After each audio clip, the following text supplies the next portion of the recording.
ada satu anggapan di Indonesia, kalau nggak makan nasi berarti nggak makan. Kalau nggak makan nasi berarti nggak kenyang. Makan bakmi, bakmi adalah lauk. Makanan utamanya tetap nasi. Padahal anggapan ini belum tentu benar. Tapi kenapa muncul stereotip seperti ini? Dan sebenarnya itu mengulas sedikit untuk sejarah ya. Gua nggak terlalu tahu kalau di Indonesia, tapi kalau di China di zaman dulu dengan pekerjaan yang berat itu, tapi rakyatnya terbiasa mereka makan nasi banyak itu untuk mengkompensasi karena mereka sangat jarang makan protein atau daging-dagingan. Kebanyakan menunya itu adalah sayur-sayuran, pickles, sementara daging atau telur itu biasanya telur masih oke lah, masih sering. Tapi daging itu biasanya dimakan hanya ketika ada festival atau perayaan. Ya nggak semua orang bisa makan lah ya. Betul. Apakah di Indonesia juga kejadiannya seperti itu atau tidak? Gua rasa sih mungkin mirip ya. Sama lah. Sampai sekarang juga sama. Makanya kita punya ubi, kita punya sagu. Nah, tapi kenapa di Indonesia stereotipe ini bisa menyebar luas? Padahal sebenarnya pusat persawahan itu hanya di beberapa pulau saja. Jawa, Bali, Sumatera. Tapi kalau misalnya kayak lu lihat di Kalimantan, tanahnya gambut. Itu kan tidak bagus untuk penanaman padi. Kayak di daerah timur, itu mereka sebenarnya dulu punya makanan pokok sendiri. Mereka punya sagu. Kebanyakan. Ada lagi kayaknya ubi ya. Banyak Umi-umian singkong. Umi-umian. Nah, kenapa kemudian menyebar tiba-tiba sampai sekarang nyaris merata? Pokoknya gue harus makannya itu nasi. Ya, itu kita harus terima kasih sama bapak pembangunan kita. Itu harus terima kasih kah?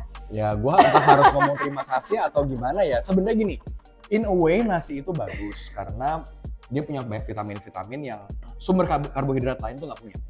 Cuman masalahnya kan nggak bisa memenuhi apa enggak nih kebutuhannya.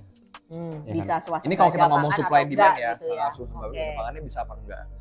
Pak Harto kan dulu berangkatnya dari kaum agraris, betul, dari petani. Jadi dia pengen menaikkan taraf hidupnya petani katanya. Tapi kalau menurut gua ya purely on bisnis sih sebenarnya sih.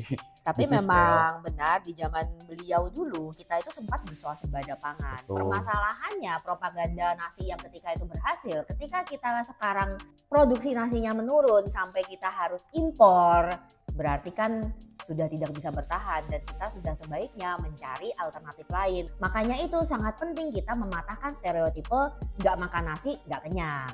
Nah, tapi sebelum kita masuk sana ya, gue pengen ngomong dari hal nutrisinya dulu nih. Sebenarnya itu udah salah kaprah banget kalau karbohidrat adalah hal yang bikin kenyang. Sebenarnya dari 4 komponen nutrisi, makronutrisi ya, yang kita kenal, karbohidrat, protein, lemak, sama serat, yang paling bikin kenyang beneran loh ya, itu protein.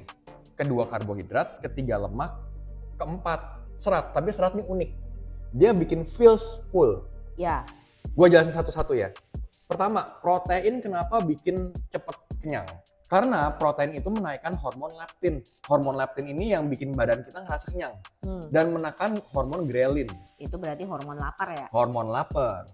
Mungkin ini kan penyebabnya kenapa orang itu ya kalau misalkan makan mau berasa kayak cepet langsung kenyang dan begah, paling gampang itu makan telur. Iya, telur rebus. Betul. Telur rebus itu lu makan, kenyang lu. Betul banget. Itu salah satunya. Makanya kenapa kalau orang diet, makannya apa? Telur.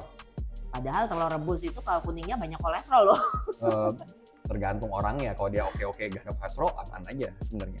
Terus kedua, yang bikin kenyang kedua adalah karbohidrat sederhana. Nah, karbohidrat sederhana ini emang bikin kenyang. Cuman ada downside-nya. Downside-nya adalah bikin insulin kita naik. Ketika insulin kita naik, yang terjadi adalah badan kita cepat lapar. Betul. Nah, itu kenapa orang kadang-kadang habis makan nasi, udah ya, masih ngemil. Nah itu kenapa? Habis makan, aduh lapar nih. Cireng enak kali ya. Nah, namanya cireng, karbohidrat lagi. Nah, ketiga, kenapa lemak? Lemak itu sebenarnya nutrisinya bagus, ya. Cuman dia tuh lambat dicerna.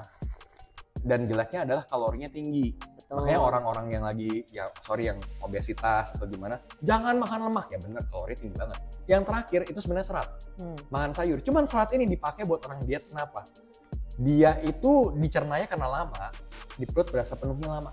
Istilahnya mereka itu membantu untuk membuat kalian kenyang lebih lama. Kalau kalian kenyang lebih lama, ya kalian tidak akan makan sesering itu dan kalori yang masuk ke badan otomatis juga akan berkurang. Tidak berarti lu makan serat kemudian otomatis lu bakalan turun beratnya, tidak. Sebenarnya itu hanya membantu untuk menjaga porsi makan. Betul. Tapi kalau tetap aja habis itu lu ngemil cupcake dan lu ngemil cireng, Ya sami ya mawon. sama aja, tidak akan kurus juga.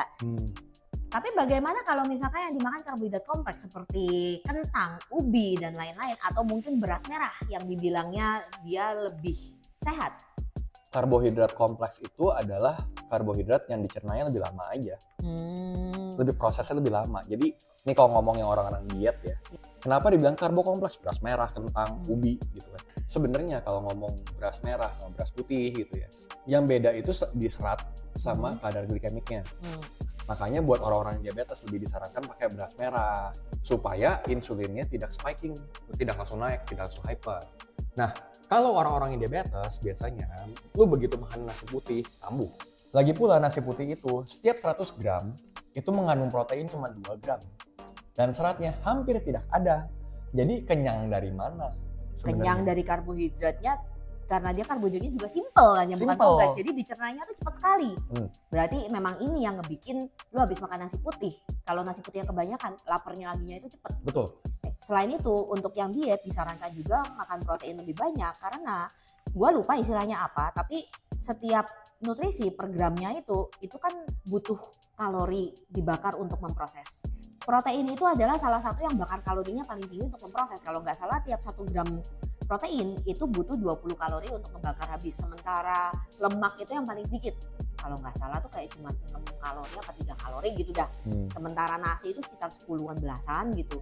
Makanya kenapa protein itu sangat disarankan untuk orang yang diet. Tidak hanya untuk membantu bulking saja ya. Walaupun lu olahraganya nggak terlalu ngenteng, tetaplah kalau bisa lebih banyak makan protein dan serat. Karena protein itu yang digunakan untuk membangun otot. Betul.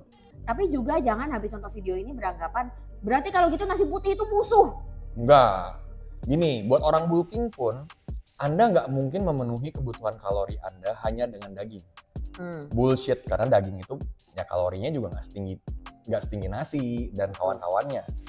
Sedangkan buat membakar protein-protein tersebut, Anda butuh kalori. Betul. Jadi tetap kebutuhan protein Anda berapa. Contoh gue bulking nih, gue butuh proteinnya berapa ya karbohidratnya gue harus penuhin juga supaya kalorinya dapat. Kalau Anda tujuannya mau kenyang, terutama nih gue tahu sih pasti orang-orang yang mau diet ya biasanya ya, banyakin makan protein. Tapi nasi bukan musuh. Ini gue baru bahas banget nih, ada di grup ngomong, oh berarti nggak boleh makan nasi ya? Salah. Makan aja nggak apa-apa. Cuman tahu diri makannya.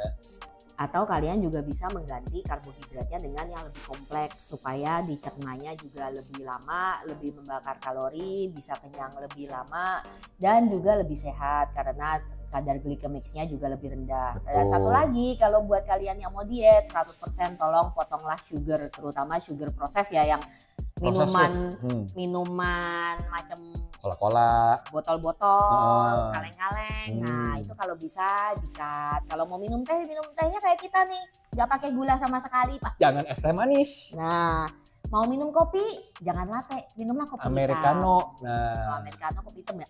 Hitam tanpa gula ya. Kopi tubruk? Sama hitam juga. Tapi jangan pakai gula. Terus itu mulut dikontrol, jangan ngemil. Minumlah air putih 2 liter minimal sehari. Jangan 2 kiloliter, Anda mati. Karena ingat, semua nutrisi baik itu lemak, serat, karbohidrat, protein, semuanya tetap dibutuhkan oleh tubuh dengan porsi yang tepat. Kalau misalkan salah satunya kebanyakan kelewatan, salah satunya kekurangan, ya badan Anda juga tidak akan bisa sehat dengan sempurna. Dan cobalah ubah mindset kita bersama. Jangan mindsetnya kalau belum makan nasi berarti belum kenyang. Tetapi belum makan kalau belum bergizi. Kita kan mau menujunya Indonesia Emas 2045 ya. Bukan Indonesia Cemas 2045 atau Indonesia Bubar 2030. Atau Indonesia Diabetes 2045. Jangan kayak begitu. Benar juga.